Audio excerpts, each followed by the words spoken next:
56 years.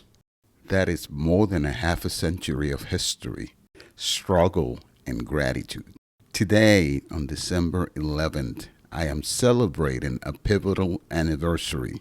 It's the day my family's story became the American story. I often reflect on how much the immigration process has changed.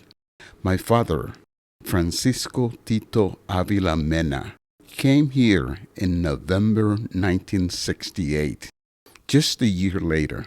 Thanks to the 1965 Immigration Reform Act, he was able to reunite with my mother and five of us, his children. It was a different world back then. Today, I look at the news, families waiting years, risking lives in caravans, and I realize just how distinct our privilege was. My father was a man of immense vision. He didn't just want us here, he wanted us safe. He encouraged us to become naturalized U.S. citizens. He used to tell us with such certainty, the day will come when the only persons the U.S. will not deport will be its citizens. Talk about wisdom. He saw the future before it happened. However, even his vision had its blind spots.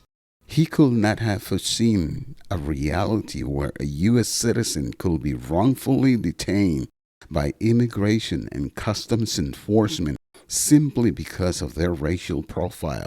He couldn't have imagined a political climate where the language from the highest office becomes so provocative that immigrants, and by extension the citizens they become, are referred to as garbage.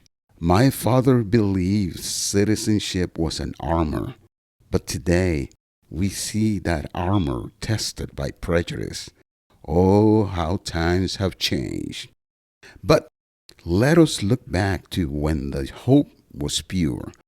Let me take you back to December 10th, 1969. My mother, Felipa, five of us, Tomas, Jane, Sulma, Amanda, and myself, began an all-day train journey across the northern coast of Honduras from La Ceiba to San Pedro Sula. The very next day, December 11th, we boarded a Transporte Aéreo Nacional or TAN Airlines flight to Miami. I still remember the mixture of exhaustion and electricity in the air. We connected via Northeast Airlines to Boston. Now imagine this, living the tropic, humid heat of Honduras and landing in Boston at 10 p.m. in December. The cold was a physical shock. It took our breath away. But when we saw them, my father and my sister Adelina, waiting for us in Dorchester, the warmth of that hug, that heat could melt the deepest snow. We must pay tribute to the pioneer of our family, our tia Berta, Berta Liduvina Johnson.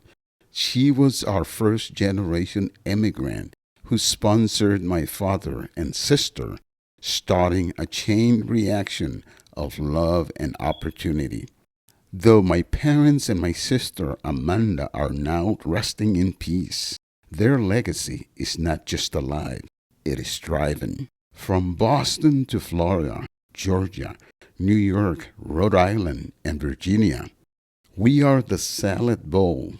We are the beautiful mosaic that the 1965 Immigration and Nationality Act created.